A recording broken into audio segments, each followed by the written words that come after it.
So good evening to everybody. Thank you very much for making it on a Tuesday evening. And this is my opportunity to start off the first in, hopefully, which is going to be a series of what we are calling conversations held under the auspices of the Center for Culture and Law, which is otherwise known as GLOCUL, of which I am director.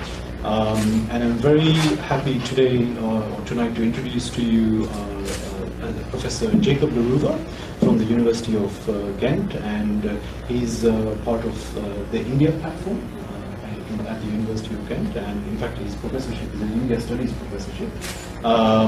And he's also part of the Department of Comparative Science of Cultures, about which we'll have a few questions regarding that program. And one of the key things we want to talk about this evening is to introduce Jakob de Roover's book on Europe, India, and the Limits of Secularism, just published by Oxford University Press.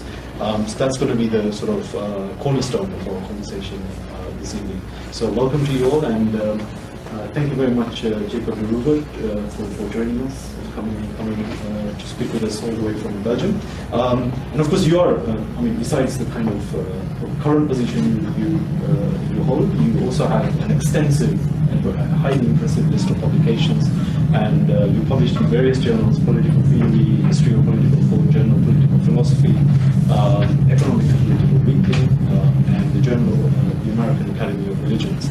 And besides being a prolific publisher, he also writes blogs and articles on current issues in the sort of newspapers, and op-ed articles and so on. So he's very much a kind of sort of organic intellectual, if you like, a commentator on contemporary political and social issues, particularly as regards India, but also Europe, and in the nexus of India-Europe relations. So a great welcome to you, Roover, and thank you very much for joining us once again. So I think without further ado, we can start off with some questions. Sure.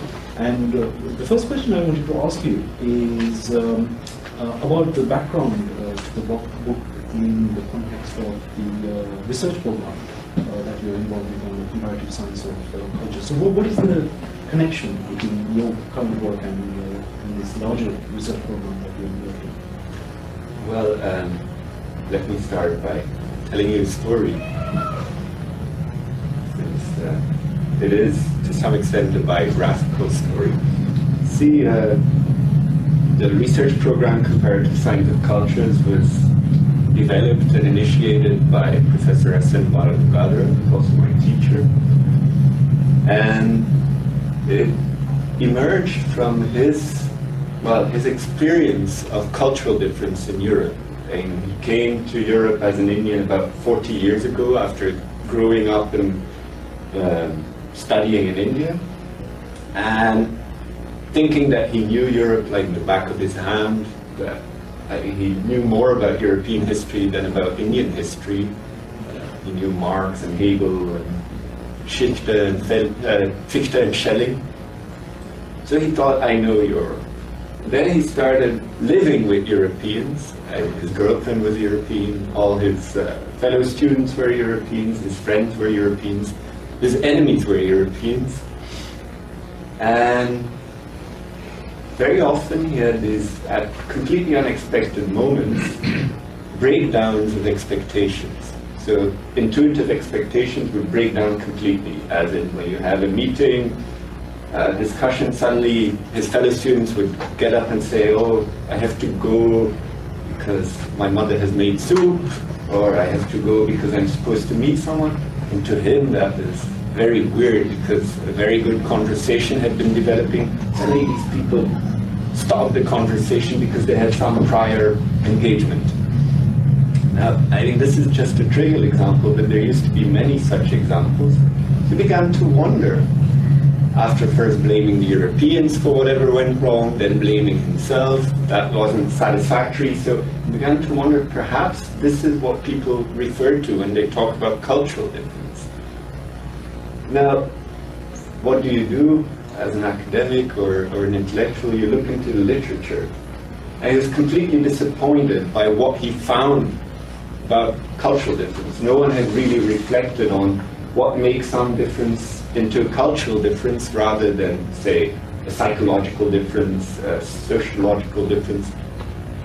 And what he discovered also is that the descriptions of India that he found in that literature seemed to be describing an alien planet, not the society that he'd grown up in, a completely alien planet.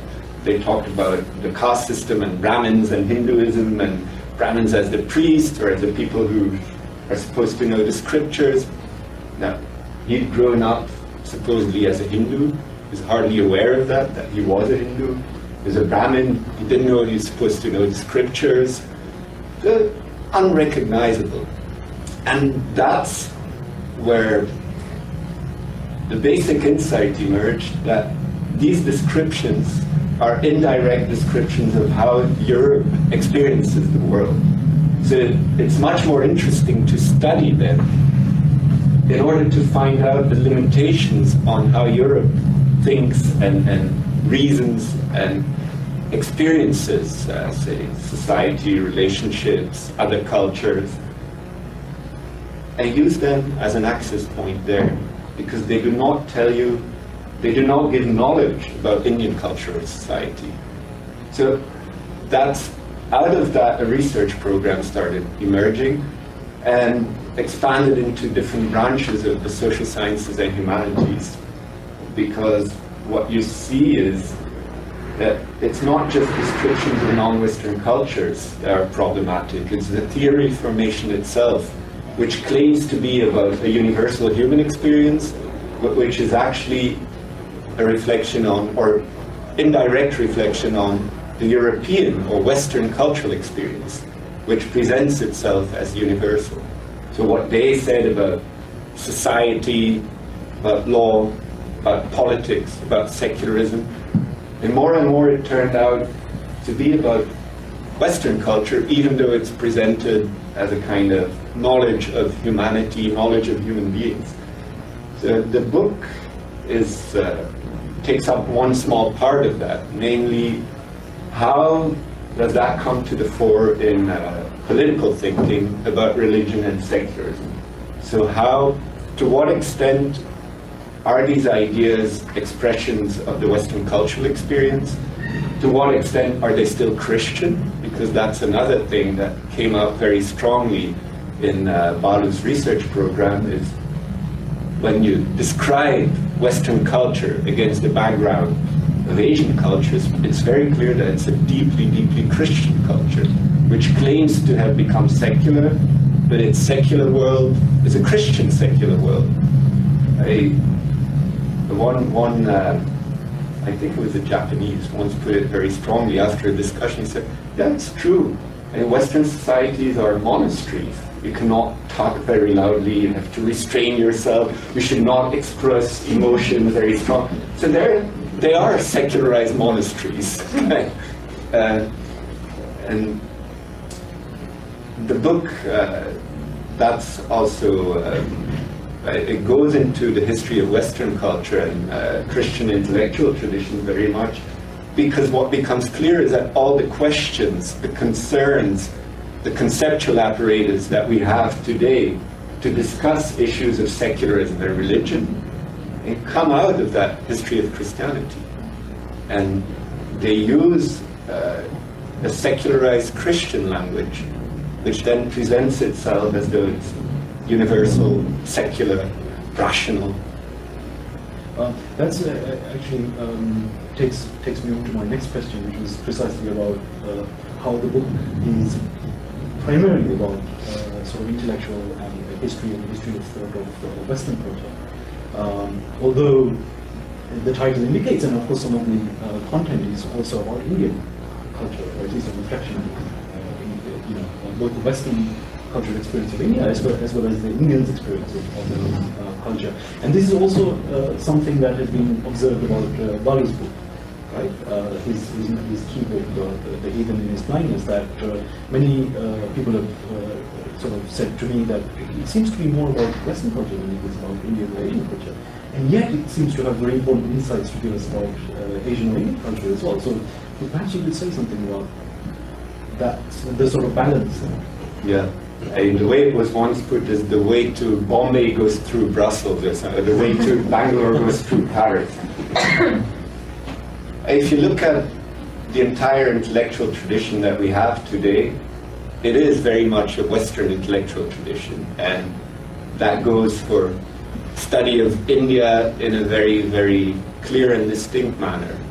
As I said, the common sense ideas, all the conceptual apparatus is one that has emerged from Orientalism, from the sociology that developed in Europe, sociological theories, anthropological theories.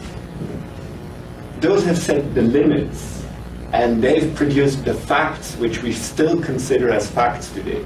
Of course, we have all kinds of new theories, as in today we might use, I don't know, Dipesh Chakrabarty or someone else, but actually the facts that we're studying are the facts produced by these theoretical traditions, and by a conceptual framework that has emerged in the West. So if you want to examine India, really study Indian culture and society in a new light, you don't even know what the facts are, because all the facts we have that are available, except very trivial facts, like Modi is the Prime Minister of India. That's true, regardless of which conceptual framework you're using. But claims like the social structure of Indian society is a caste system, Hinduism is a religion and it exists, Buddhism is another religion that emerged as a revolt against the Brahmin priesthood. All these claims are not facts, they're theoretical claims of a particular conceptual framework. And that conceptual framework is one that has emerged out of secularization of Christian theology. So if you want to study India in a new light, we first have to find out what the constraints are on the current framework. Those constraints are constraints of another culture, namely Western culture, its ways of thinking about the world, its very basic ways of experiencing the world. So you first need to study the West. And you mentioned an important word, which seems to almost like a theoretical term, which has some life within the context of your research program, which is the word secularization. And together with universalization, you seem to say that both of those concepts, universalization and secularization, have something to do with the dynamic of religion. And that's also reflected in Balu's work. But could you say a little bit about what those are? And in addition to that, you also refer to some movements of universalization, or proselytization and secularization. Yeah. So within this dynamic of religion, you identify certain moments which tell us something about either one or the other of them. Sure. Could you say something really more about that? well, let me first consider the standard textbook story. What happened is you had Christianity, which from the 4th or 5th century really became more and more dominant in Europe, up until, say, the Renaissance, but especially the Enlightenment, where secularization started. And in the standard textbook story, secularization there is a gradual decline of the influence of religion, less participation in religion, our reasoning, our scientific reasoning frees itself from religious dogma, and this is more or less, very crudely, the standard textbook story. Now, when Balu started studying Christianity as a religion, he develops a theory of religion. I won't go into that here, but one of the central elements is that Christianity, because it's a religion, has a double dynamic of universalization.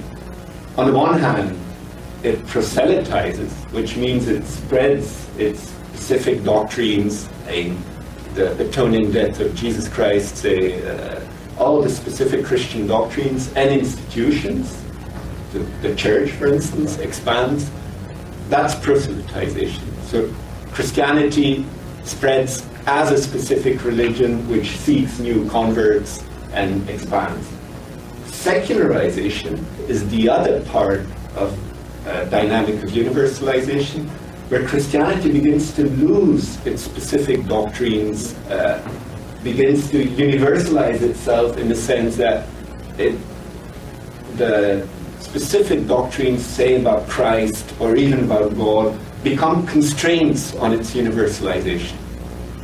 So it just sheds them, it drops them, and Christian structures, whether it's institutional structures, patterns of life, ways of living, structuring life, are spread in a secular form, and a Christian secular world is formed. So the secular world that we live in today is one that has emerged within a Christian religious world. And the claim is that these two keep coming back. So it's not as though secularization started somewhere in the 19th century. No, it's been there from the very beginning. Where that's why I talk about two moments, because it's not like they're two distinct dynamics which each take one direction. No, one keeps coming back in the other. For instance, what do you have? You have secularizing the Protestant Reformation, which is very much a secularization of the Roman Catholic Church, where in the book I discuss this. What Christianity did from early on is develop, as an answer to the question, what does it mean to be a Christian? It developed a kind of life process, a process of conversion, where this happened in monasteries, where as a monk you had to realize how sinful you were, so submit yourself to a monastic rule, which is an expression of the law of God, realize that you cannot but fail, that you have to keep trying, until you realize that you're a miserable worm, you're worthless, but God loves you nonetheless. And then a process of turning towards God starts.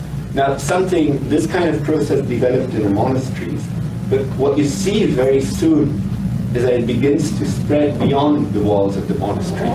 And people begin to imitate monks. Initially, this process of conversion is reserved for monks and priests because it gives them spiritual authority. And that's the fact that they have turned towards God, and their soul has command of the body. That gives them spiritual authority. Now, what you see in the Reformation period is this process of conversion is secularized and becomes something that all human beings need to go through.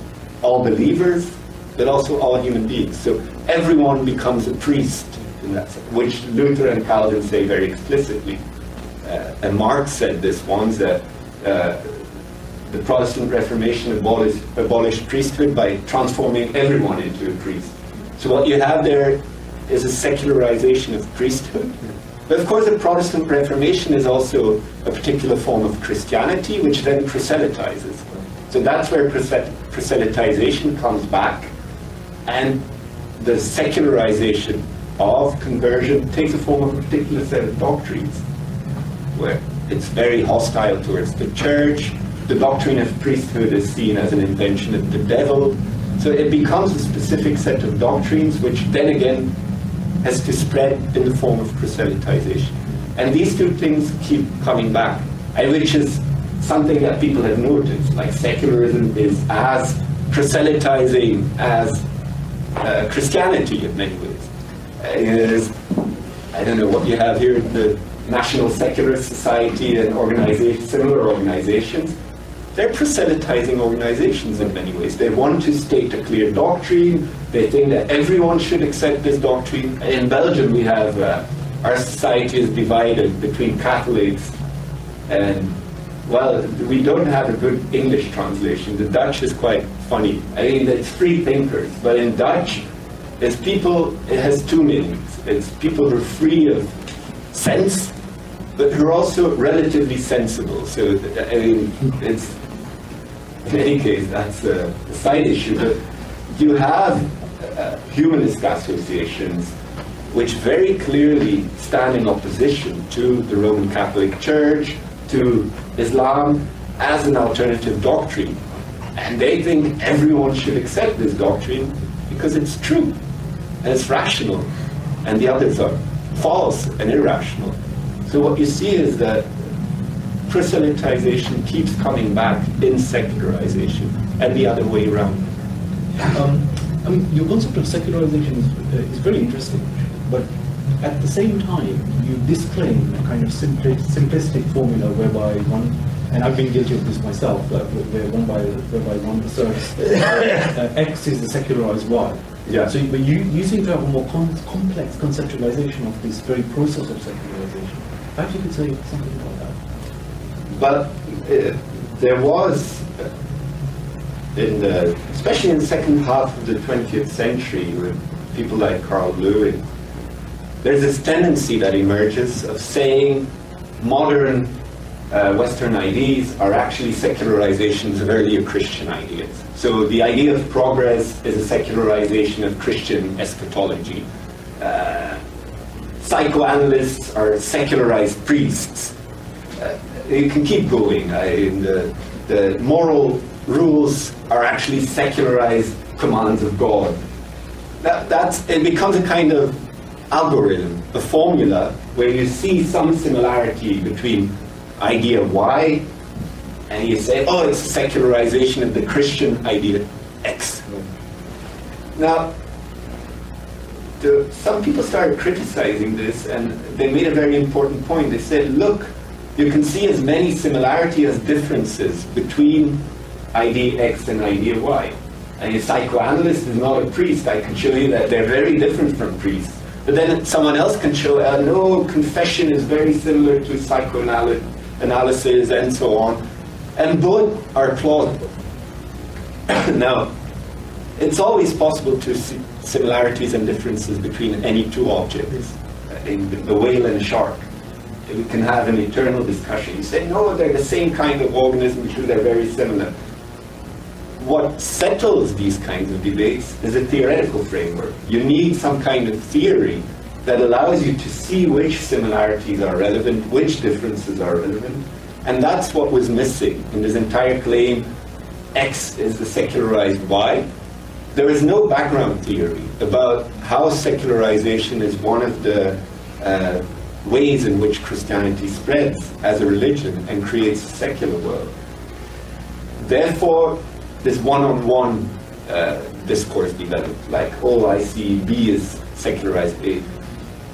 Now, what we're doing is, I think, something much more refined, is showing that some clusters of ideas in Christianity that developed in Christian theology, questions, concerns, entered the common sense in Europe. And through a very empirical process, you can trace how, say, ideas about the relationship between man and God, human dignity, human rights, emerge in theology, and then through sermons, through what are called commonplace books, enter European common sense. And they become commonplace ideas. Now, what happens then? These become building blocks for developing, say, theories about the state, about the human self, perhaps psychoanalysis, but notions of the self in Europe very clearly emerged from debates within Christianity. But you can't say, the self is a secularized soul. Without a larger set of hypotheses, that becomes a very, it can become a very trivial claim. But instead of that, if you develop a set of hypotheses about which clusters of ideas entered European common sense and became building blocks for, say, political theorizing, you can also explain the variety, the differences, without having to map every modern secular idea onto some Christian predecessor. You mentioned something like concept clusters, which seem to play quite an important role in your theory, but there are additional concepts like intelligibility and accessibility, or conditions of intelligibility, which have a role to play in the transmission of ideas both across or within a culture over a period of time, and also across cultures. Could you say something about the role that idea plays in your work, and also how it links to your idea of topoi and tropes? You deploy these two quite key theoretical concepts, but perhaps you could say. Yeah. And let me use an example from the book. In India, there's been a debate about secularism for quite some time now, especially after independence. It became a debate in the Constituent Assembly, and Supreme Court very soon joined in. What you see in these cases is that definitions of religion are borrowed, because of course, say the Indian Constitution talks about how there's freedom to propagate, to practice, profess and propagate religion, but the state can interfere in some secular issues. So you get the question, okay, what then delimits religion? What constitutes religion? What is secular in a religion, or what is secular in general? And you have judges coming up with all kinds of solutions. And when you read these cases, Anil there is reading some of these cases today. He's a law student and he goes crazy. How can intelligent people talk like this? Why? Because they make fools of themselves. There's some of the key judgments, like the Bomai case, there's a discussion, what makes a state secular? So 6 judges each give a different definition of what secular means, and the 7th judge says, well, it's better left undefined because it's not clear what it means. But then the entire case revolves around this. There's many similar examples where, for instance, in the 1970s, there is this judge called Gajendra Gatkar who thought that he could decide what was truly essentially religious for a religion. Because in earlier cases, they had said you have to find out what is essentially religious in Hinduism, you have to go to their own sacred scriptures. Now this man says, no, even in the sacred scriptures, there's accretions, superstitious additions, which came in later. So actually you have to go to the core of the scriptures. Who's going to decide? Well, since there's no fixed priestly authority, clerical authority, the judge is going to decide. Now what you see there, ideas, questions, like what the difference between the religious and the secular is, what the scope is of both domains, that originally emerged in European political thinking, originally in Christian theology, come to India, and they lead to debates that are difficult to make sense of. They are even unintelligible. Not unintelligible is too strong, but they're very. And it seems as though many of these ideas do not make sense to the judges. And the fact that a judge can tell a religion, this is essentially religious for you, and this is not, is something that seems very bizarre. That he can say, these are accretions, and these are not. And there's something very bizarre about it. But if you go back into the development of these ideas, take the one about accretions. Now, where does this come from? It's a debate within Christianity, but the fact that false religion consists of human additions to God's revelation. So religion is actually God's revelation, where he tells humanity what his will is. And then people have been misled by the devil and started adding their own stuff. And that's what priests do, according to the Protestants. What have the Catholic priests done? They've just added their own stuff in order to pursue their own worldly interest, to get fat bellies and sleep with as many women or men as possible. This is the idea. Now, that becomes a very major issue in debates about toleration, because you cannot just accept any claim to religious freedom. And if you can show that something does not really belong to a religion, there is a human addition which has been added later, or which is an invention of a group of human beings, and which wasn't part of the original scriptures, say, that becomes an important issue, especially to Christian authorities, Christian judges. Now, they had criteria to settle these questions.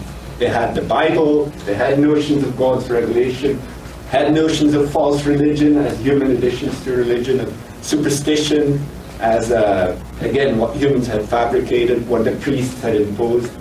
These are part of conceptual clusters. these become part of common sense in Europe, part of legal systems, legal reasoning. That's then exported by the British colonials to India. They're, again, major issues for the British. For instance, should we tolerate widow burning? It becomes a major question for British colonial powers. Should we tolerate hook swinging, charak puja? And what did they say? Well, if it's truly religious, if it's part of the religion of these people, we should tolerate it. Of course, they're British Protestants. To them it makes sense. Why? If someone thinks that God commanded them to burn themselves, commit suicide along with their husbands, then you can't stop them, because that's what God has revealed to them, according to them. And a certain kind of strand within Protestantism, which was dominant in the early 19th century British India, said, look, we cannot interfere. Now, then you have Indian judges who pick up this way of speaking, which is part of their constitution in some sense, but who do not have the larger conceptual background. So they just begin, no, this is an addition. It's a superstitious addition. There's no notion of superstition. It's unclear what the problem is in additions, say in Hindu traditions or Jain traditions or Buddhist traditions. Who cares whether some human being invented it? It's not a problem at all. And establishing whether something is religious, truly religious or not, is not done in terms of, this is a human addition, this is God's gift to humanity. No, that's a Christian issue. That language, the topoi, and that's where we talk about topoi, they're common sense ideas that have entered legal theorizing, political theorizing. Those then move to India, and there the conditions of intelligibility are missing. What are those conditions? It's larger sets of clusters of ideas that come from Christian theology. And without these notions about what religion is, what human beings are like, what superstition is, say, you cannot just draw on isolated sentences and try to make sense of them without this larger background. And that's what Indian judges are doing today, or Indian politicians, those who participate in this kind of. So that's a very good illustration of, if you like, the intelligibility conditions simply collapsing, or not being present.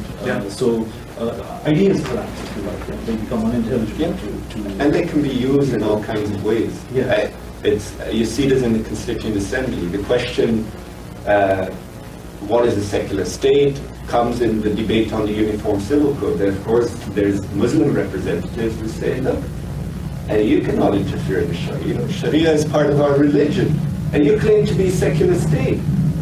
So having a Uniform Civil Code is against the secular state, because religion is what God reveals. Allah has revealed Sharia to us, so we should be free to follow that. And if a state tries to interfere, it's not a secular state and it doesn't have religious freedom.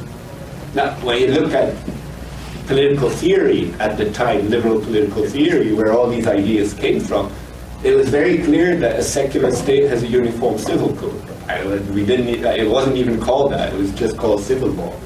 Now, in India, because these, they're sentences really, like the secular state should not interfere in religion. But there's no clarity on what religion is, what constitutes religion, so different groups can use it by mapping it onto their common sense. Like in this case, Muslim common sense. But you also say that even in the West, this division between, say, religion, secular, private, public, is breaking down. So some things happening internally within Western culture, which also compromises the intelligibility of these ideas to us here. What's happening there? Well, as I say in the first chapter of the book, there's this, it's as though it's self-evident that you have a sphere of politics, which is a public sphere, where we all are subject to the laws of the state and the coercion of the state. And then there's another sphere of religion, which is private, where we should be free to follow our own conceptions of the good. I mean, some people have dropped religion to make it broader, talk about comprehensive doctrines, conceptions of the good, but that's irrelevant. Now, it's all good and well, but how do you distinguish between these two spheres? Now, how do you even know that there are two spheres in human existence? Because it's not self-evident to identify them. I mean, some people try to give normative criteria, like there's the harm principle, see the sphere of religious freedom or individual freedom in general ends where harm begins. If you harm others, then the state should be welcome to interfere. So they've tried to draw the limit there, but even that doesn't work, because there's all kinds of problems in this harm principle. Like when is someone harming someone else, and not physically, but psychologically? Once it goes into psychological harm, it's completely unclear, and your standpoint depends on other metaphysical commitments. Now, you see that coming back again and again. Take the debate about the headscarf, which is a very good illustration. What does it claim? There's secular states, in this case France, Belgium, it's also a secular team in Belgium. What do they say? Well, people working in state institutions, say school teachers, administrators, the women who wear headscarves should not be allowed to wear headscarves in that context, because that's an intrusion of religion into the public sphere. There's a religious symbol, namely the headscarf, that gets into the public sphere, and it's not allowed. The same way it's not allowed to wear a big cross or to wear some other religious symbol. Now the question is, what makes the headscarf into a religious symbol? To recognize something as a symbol, you again need a background framework. And when Grace Kelly wore a headscarf, it was obviously not a religious symbol. So what can make the headscarf into a religious symbol? A particular religion. In this case, a particular interpretation of the Quran. A very specific interpretation, not even one that is generally accepted. So under those conditions, the headscarf can become a religious symbol. But what does that mean when a secular state says, the headscarf cannot be allowed, it should stay in the private sphere, it's a religious symbol, it's endorsing Islamic doctrine. It doesn't have any neutral scientific criteria to find out what is a religious symbol and what is not. I use the example of a beard, which is even better. In the early 2000s, France, the French government had this philosopher, Luc Ferry. As you know, today's philosophers are brilliant people, generally. So what does he say? Yeah, it's not only about the headscarf, we should also stop students and state administrators from wearing bandanas, and beards are also a problem. Okay. So the question came, which kind of beard is the problem? Well, it's religious beards, obviously, because it's the beard that counts as a religious symbol. But what beards are religious symbols? The state cannot determine, he's growing a beard because of aesthetic reasons, he's growing a beard because of religious reasons, so that beard is not allowed, this beard is allowed. Well, what criterion can you use? Well, the shape and length of the beard. So it went in that direction. That's a bit embarrassing, you know. You have to say that Ahmed went to sleep last night and his beard was not a religious symbol, and this morning he woke up, and because his beard had grown and the collection of hairs had a particular length, it became a religious symbol. There's no way of making sense of this kind of debate. And why I use these examples, also the crucifix in the Lao Tzu case, it's not obvious that it's a religious symbol at all. Why I use these examples is to show today we don't know how to distinguish between this sphere, the private sphere of religion, or just the religious sphere, and a political sphere. And it's not just about where the border lies. And that's been an old debate. This is an essentially contested distinction, and the scope will shift. That's trivially true. But the problem lies deeper. To use an analogy, take a country like France, it has borders, right? The borders have shifted over time after the First World War, Second World War. The borders have shifted. Now, the fact that the borders shift doesn't mean that you cannot recognize France. France, as a nation state, has certain criteria and characteristics that allow you to recognize it. In this case, when it comes to the sphere of religion and the public political sphere, we have no criteria or characteristics by which we can recognize these spheres. So we're just claiming they exist. That is a pre-theoretical distinction. No liberal political theory has established how empirically in society these two spheres exist. No one has done that. So it's presupposed. And then the question comes, where does that come from? Why are we having these silly debates today? Why is this breaking down? Let me shift the debate onto religious freedom, right, which is of course one of the key concerns in the book, because if you like, that's the alter ego of the secularism or secular state. So religious freedom seems to have an earlier avatar, which is Christian freedom. So I don't know if I would be right in suggesting that I'm in dangerous territory already, given what you've already said, but if religious freedom is the secularized Christian freedom, can I say that? No longer, maybe. Yeah, you can say that, but then you have to develop the idea. Not just state it as it. But there is something very striking. For centuries, people write about Christian religious freedom, Christian spiritual freedom, Christian freedom. For centuries, they talk about a Christian secular government. And suddenly the Christian gets dropped and becomes religious freedom, spiritual freedom, liberty of conscience.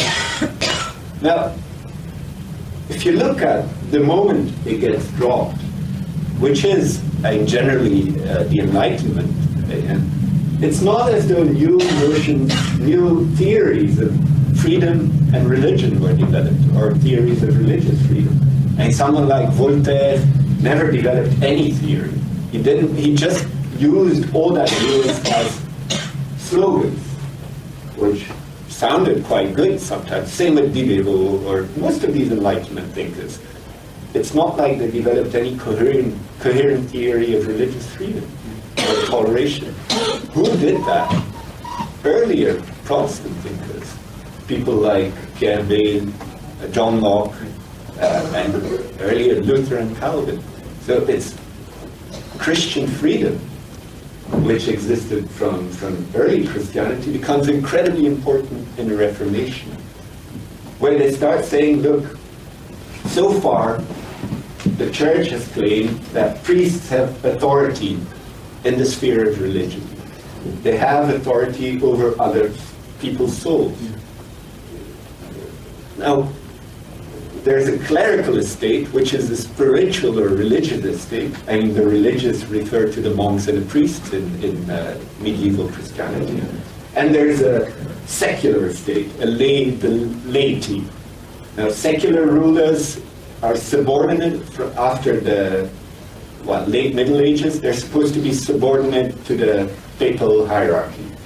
Now, what do the Protestants say? They say, look, this is a violation of Christianity, because God has given us freedom in the spiritual sphere, and no human being is ever subordinate to the authority of another human being in that sphere of religion.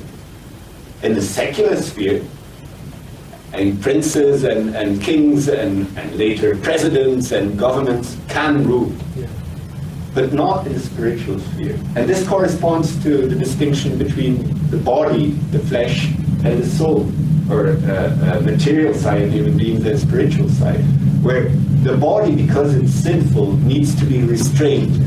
And coercive power is needed, and the secular rulers should always have coercive power, because if not, we'd start killing, raping, stealing, and whatnot. But the Protestant reformers say, no, there's another sphere where Christ is the only king. It's spiritual kingdom of Christ, and God is our only Lord. And it's out of that very powerful idea of Christian freedom that the entire discourse about religious toleration, religious freedom, and the secular state emerges. For centuries, the debates happened within this framework. It's very clear within a Protestant theological framework. And then at some point, these ideas have entered Western common sense, European common sense, to such an extent that they're considered self-evident. And that's where some of the Enlightenment thinkers come in. They do not have to develop theories anymore, because the ideas are there in society, and they can just draw on them with slogans. I say stuff like, humanity won't be free until the last king is strangled with the entrails of the last priest. And this was Diderot's favorite motto. And this is supposed to be a motto of toleration. If you don't know the Protestant Reformation, all the kinds of debates that anti-clerical theology that had developed, which went hand in hand with Christian freedom and the separation of politics and religion. This is not a particularly good example of toleration. It's extremely intolerant and violent. But it could become that because people had already bought into a kind of Protestant theology that had become common sense. And hence your claim elsewhere in the book that that's what constitutes the intelligibility conditions. Yeah. Religious freedom, in a sense. How we can possibly understand religious freedom is only by reference to Protestant theological framework that has been developed over a period of centuries. And when even today, when judges or politicians or political theorists begin to reason about religious freedom, they just draw on other topoi, other clusters of ideas that have also emerged from these internal debates in Christianity. So to that extent, what you see during the Enlightenment is an incoherent replay of the Protestant Reformation. And leave aside natural sciences, that's a completely different development, but in the human sciences, in political philosophy, in moral philosophy, the Enlightenment shows that Protestantism won the wars of religion by taking on a secular guise. And it actually started imposing Protestant political structures onto Catholics, Jews, but not saying that we're converting you to Protestantism. What they said is, this is public order. This is raison d'etat, because Catholics and Jews actually have two sovereigns. They're not loyal to the sovereign secular state, to the nation state. They have a loyalty to the Pope. Yeah. And a very similar discourse is emerging about Islam and Muslims today. You've touched on it already, but I just wanted to pin down the issues slightly more, which is that even after the Reformation, the argument raged on. Right? So you say in the book that it carries on, let's say it was first deployed against the Catholic Church, en masse, and then you see a contest as between the confessional and non-confessional movements within Protestant Christianity, Reformed Christianity. Could you say something a little bit more about that and its endowment to contemporary ideas of religious freedom, if that has any consequence? Yeah. It goes back to the history of early Christianity. When Christianity began to develop, and it saw itself as the fulfillment of Judaism. The Messiah had come. Christianity was no longer just the religion of the Jewish nation, of the nation of Israel, but a religion for humanity. So some theologians began to talk about the first covenant, which was a covenant of law, in the Mosaic law, the law of Moses, that the Jews had to follow in order to obey God. And in Christ, a new covenant had come, which was one of grace and freedom. And that's where Christian freedom begins. Is the idea that religion has now become free from all these laws, and therefore becomes a religion for humanity, and not just a religion of particular ethnicity or national group. Protestant Reformation, to some extent, replays that. What it says is, the Roman Catholic Church, what it has done is bring the bondage of law in again, which means in the religious sphere, they're imposing all kinds of laws, namely canon law, and the priests are given the authority to do so. So they've again taken away Christian freedom from humanity. So the Protestants then reintroduce Christian freedom.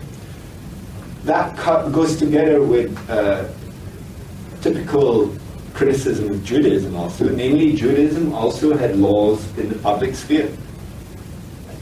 Following the Mosaic laws was very much a public thing, and not, you didn't just read the Torah in private.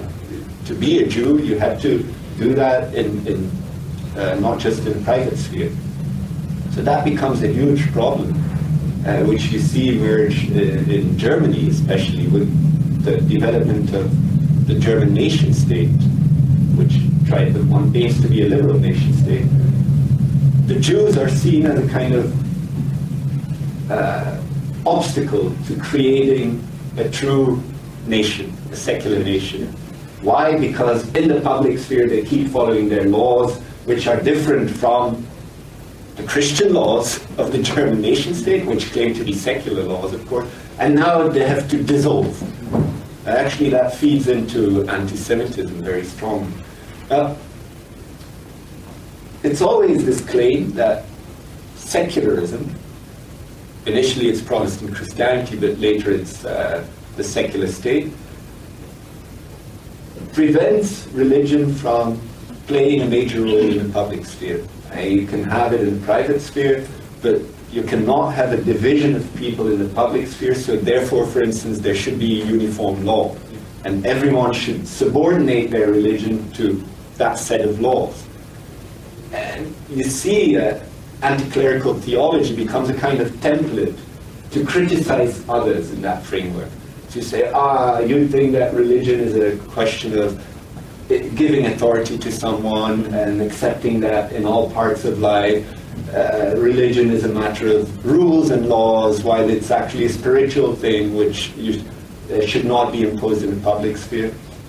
I think today what's happening is that a combination of the typical Protestant criticism of Catholicism and the old Christian rejection of Judaism in a secularized form that has become kind of template which is now being applied to Islam. Yeah. So the problem, you see that in Belgium today, because of the refugees and the refugee crisis, the liberals and the socialists want to reintroduce the debate about laicite, about secularism.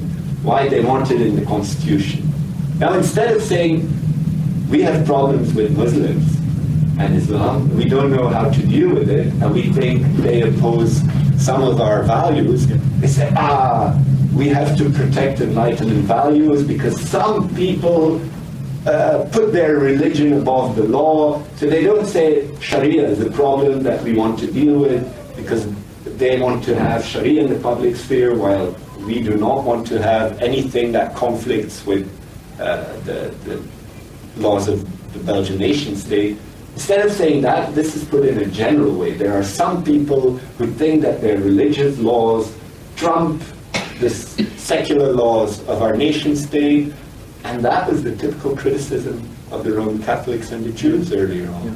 So you see that this is revisited again, and it's become a kind of dynamic where again and again you say, there's these groups who have not yet accepted that religion cannot be political, that the public sphere should be secular, and now they have to change, and that's the frightening part, because it's not as though these groups will change. So what are you going to do then?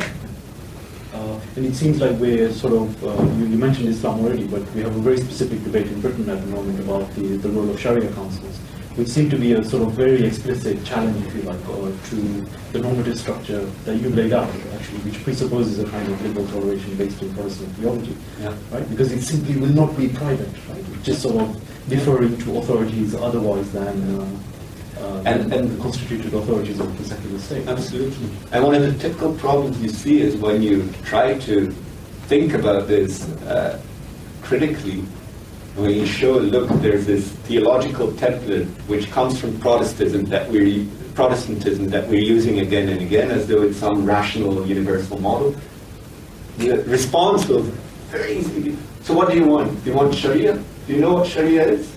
So you're for allowing Sharia in your society.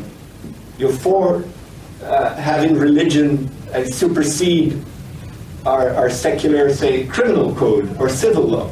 Of course you're not saying that, but this is what it does. It's a normative model. So whenever you try to critically examine the norms, as in separation of politics and religion, religious freedom, where these ideas come from, very easily it slips into being accused of being against these norms. What does being against these norms mean? That you're actually standing for the opposite, a negation of these norms. What does that mean? You're for uniting politics and religion. You actually want religion to supersede the secular law. And then it's as though the world consists of the forces of good and the forces of evil. The forces of good are liberal secularism, forces of evil are political religion, religious nationalism, religious fundamentalism, and which is something we see with our research program. And when you start analyzing secularism in this way, you must be a Hindu nationalist. I mean, that's what they say in India. So very easily, are you a Catholic perhaps? I'm not a Catholic, no, I'm not a Hindu nationalist. I'm neither, I have nothing to do. So, and that's quite striking how easily it moves towards this, which shows that it is replaying the same debate over and over again in a more and more secularized language. In fact, one of your key case studies, if you like, is India, right? To test the theoretical claims like that. And so it seems that the framework that you described, which was first deployed against the Catholic Church, later the confessional churches, the Jews, and so on, seems to take a very similar form and applied in India as well. Could you say a little bit more about that? Yes, of course. See, when the British colonized India, you have to realize that all these ideas and attitudes and institutions were quite well developed.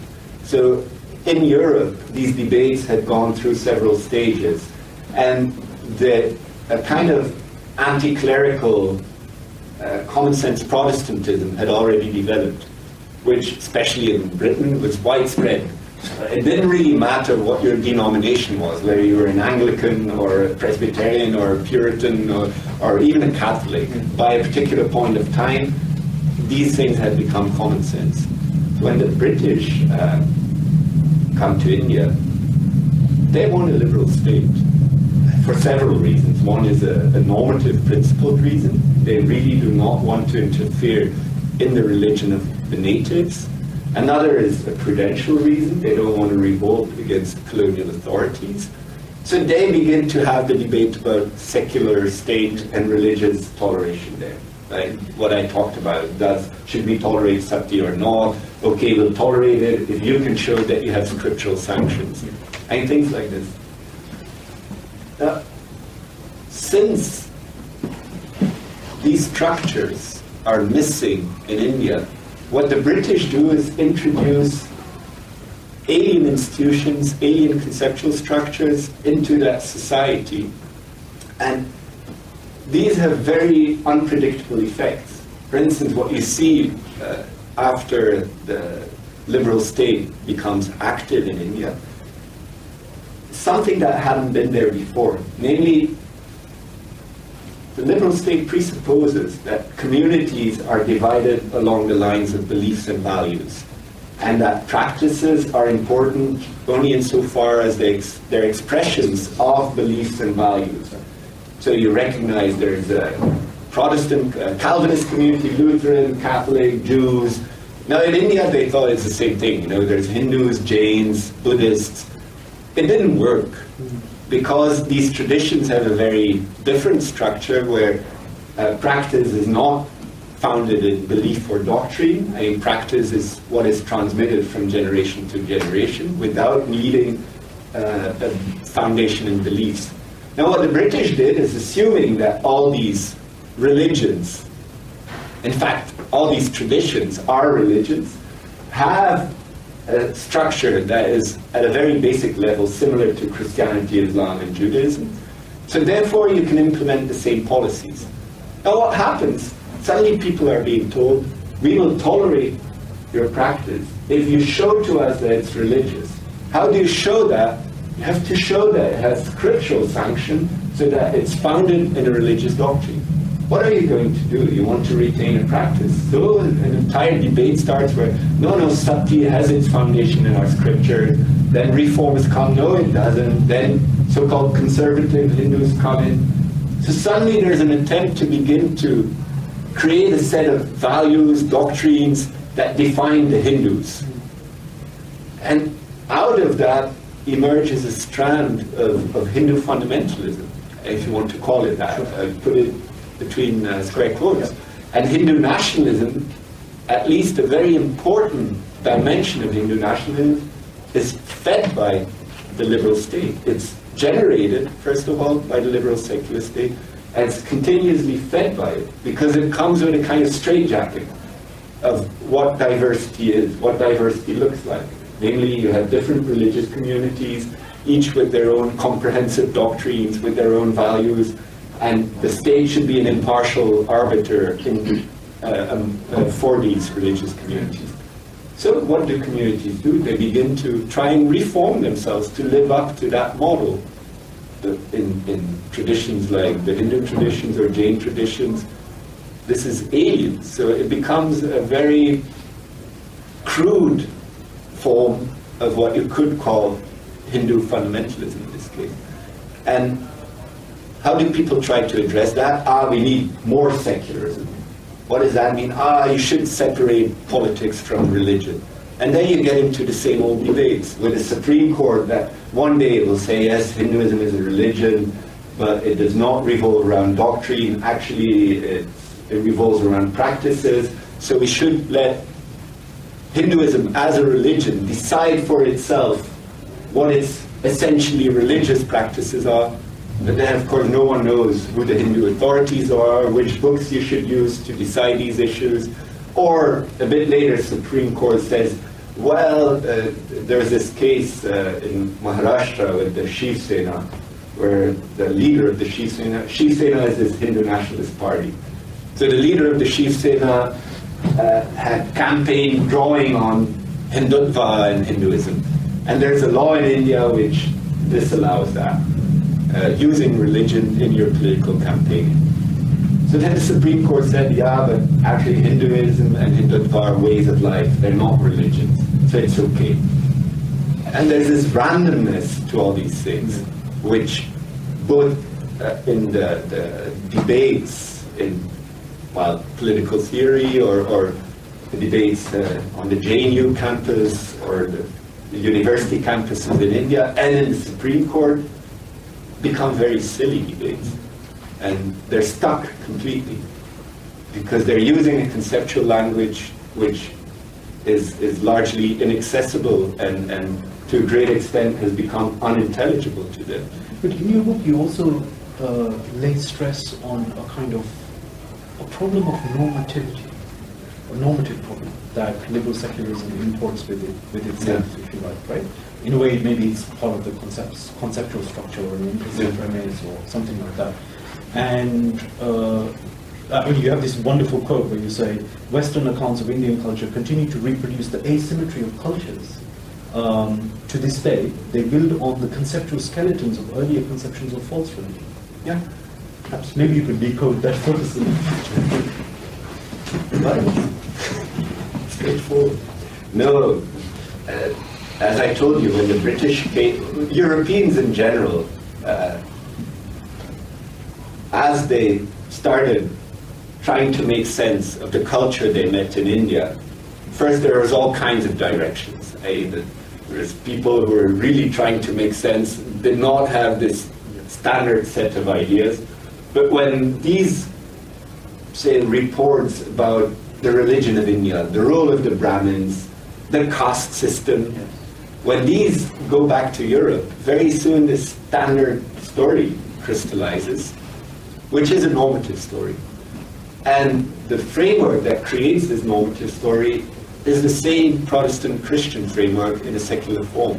And if you look at the kind of debates about the caste system that live on until today, basically they're saying the upper castes are evil buggers, there's these Brahmins who've imposed religion onto all other people, and they put themselves at the top. Why? Because they're striving for their own worldly privileges, and they've created this hierarchy, and everywhere you see cunning Brahmins. Hindutva is a Brahminical movement.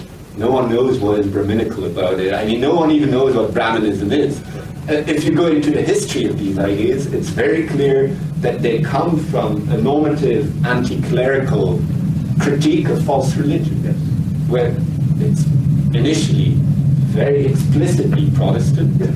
and the template that is being used is a combination of how Protestant Christianity understood Catholicism and Judaism. Yeah. So that they begin to see in Hinduism. So Hinduism is considered a variant of Catholicism mixed with a kind of Judaism. Namely, they also have all kinds of restrictions of purity and pollution, laws which are imposed on them by the Brahmins in the name of religion. And gradually this gets secularized as though it's facts about India. Right. That the Brahmins are somehow very powerful, that there is a caste system. That if you start examining, do empirical research in Indian society, all these so-called facts begin to break down. But the language of false religion has disappeared. Sometime during the 19th century, something happens, right? The language of false religion disappears or subsides, except in explicitly theological accounts. And you seem to say that it's still present, but in an implicit sense. Maybe that's why it's a skeleton. Right? It's in a way still there somehow. So what's happened there? Why has it become implicit and yet plays a role in some sense? But when Christian theology gets secularized, and Christian theology, it's not like it's a completely consistent, coherent framework, but it is an attempt that developed over centuries of giving a coherent, consistent interpretation of the Bible. So there is a systematicity to it. I mean, their clusters of ideas are clearly interrelated. Like when you talk about Christian freedom, you need a particular notion of priesthood, a particular notion of what the soul is and the body is. All these things have to be present. Now when it gets secularized, and some of these clusters become common sense and are then used for theory formation, they lose that kind of coherence. And one of the very important steps in that secularization was dropping the distinction between true and false religion. Stop talking about the true God, the God of the Bible, and false gods. About genuine priests and evil false priests. So all of that disappeared from the picture. But at the same time it was necessary, because Christianity cannot do, or Christian theology and theology, the descriptions that produced of other cultures, cannot do without this distinction. So it's dropped, but actually it stays. And how does it stay? It becomes a kind of immorality that's attributed. It's no longer put in terms of this is false religion, yes, but now these cultures become expressions of immorality. Right. And how does that express itself? Well, everything that goes wrong, to put it in very simple terms, everything that goes wrong in Indian society is attributed to Indian culture. Right. So there's rapes, which statistically the number of rapes is much, much lower than, say, in England and Wales, much lower. But still, in India, when there is horrific gang rapes, which are terrible, but somehow it's linked to an entire culture. There's discrimination, and some Brahmin treats some pariah in a terrible way. It's a caste system in action. So it's linked to the Hindu foundations of Indian culture.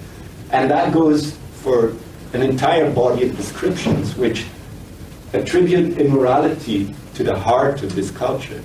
And that's replicating older criticism of false religion. So theories have been built and facts have to fit into, as you were earlier saying, the sort of facts are in a way theory laden, right? The theories have already been constituted with an implicit premise of falsity or immorality. So you know what the facts are, and you just, today it's as though everyone knows what the facts are, and instead of what was used earlier, namely kind of vague Protestant theology, today you talk about, when you want to criticize the caste system, you no longer say it's the priesthood of false religion, you use Foucault's capillary power. See how the caste system is an expression of Foucault's capillary power and Gramsci's hegemony.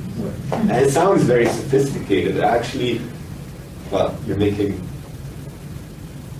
of yourself. We leave that space blank for the moment. You do talk about the internationalists, but you also say that in a similar way, you also say that Nehru and Ambedkar are or exemplify what you refer to as colonial consciousness. Now that's actually, I think it's a theoretical term within your work. Yeah, it's a theoretical, it's a theory that Baru developed some years ago.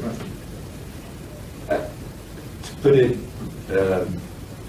and to sum it up, the theory basically says that a description of the Western cultural experience of India has been presented as though it's the truth about India, a true description. And it's no longer a description of one culture's experience, it's been presented as a kind of scientific description and taught at the same level as Newton's physics or Darwin's biology. You have this story about the caste system, Hinduism, patriarchy, all these things. So that has also been accepted as a self-description by the colonized. So in this case, by the Indians. They have accepted what was actually a description of Western culture's experience as though it's a self-description. And this becomes a framework that stands, or a filter that stands in between Indians and their experience, or at least educated Indians, because villagers or people who haven't gone through a formal education don't know this entire conceptual language. And there's some very interesting examples of it. So experience becomes inaccessible. Why? Because you're accepting a description which does not even make sense to you, because it's a description of another cultural experience with a particular history, sets of ideas that come out of Christianity. You accept that as though it's a self-description, but instead of being a self-description, it prevents all reflection on experience. And that's what you see in people like Nehru and Ambedkar. Right? In Ambedkar, it's particularly clear that the criticism of Hinduism and the caste system that he gives is a very striking reproduction of the descriptions of missionaries like Charles Grant or utilitarians like James Mill. It's just the European description of Hinduism as false religion, which is now being accepted as self-description. Right. And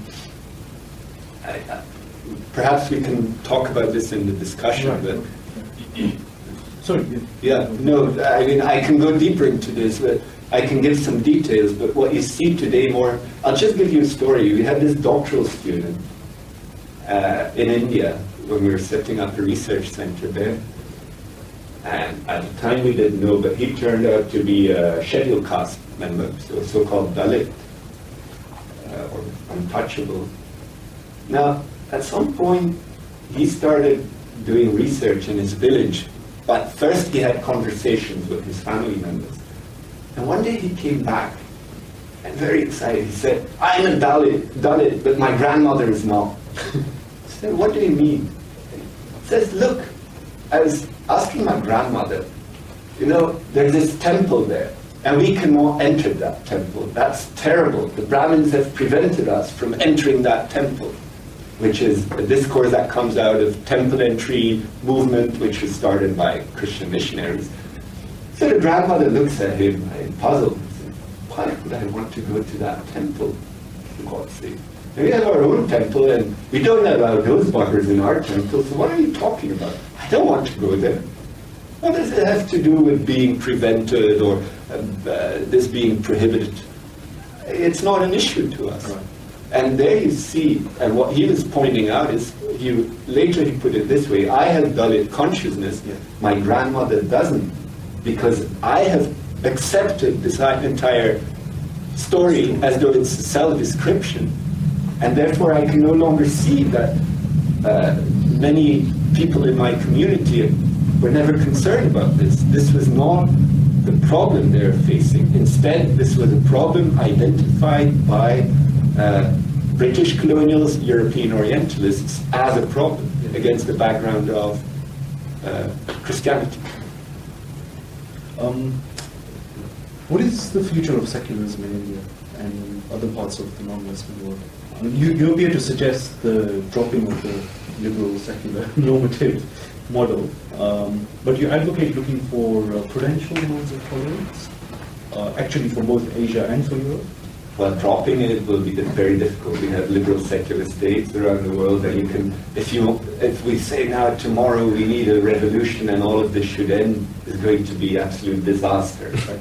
So for the time being, it's the best thing we have to give shape to our legal systems and states. It's not like we have some alternative ready. But what I say in the book is we need to start a huge research project on how alternative modes of coexistence work. And that goes for, in India, all these, from 8th century onwards, Muslims of different kinds, Christians of different kinds, Jews, Hindus of all kinds, Parsis, Jains, lived together in relative peace. It's not pristine harmony. There were conflicts, but there was relative peace. So that means they must have had mechanisms of coexistence, ways of solving problems, ways of retaining relationships between different groups. And it was certainly not liberal secularism. Right. In Catholic Europe also, there is a kind of prudential tolerance which worked to some extent. Today we just use the normative framework of secularism and say, yeah, you can say that, but it was not true tolerance. They're not truly free because the state was not secular.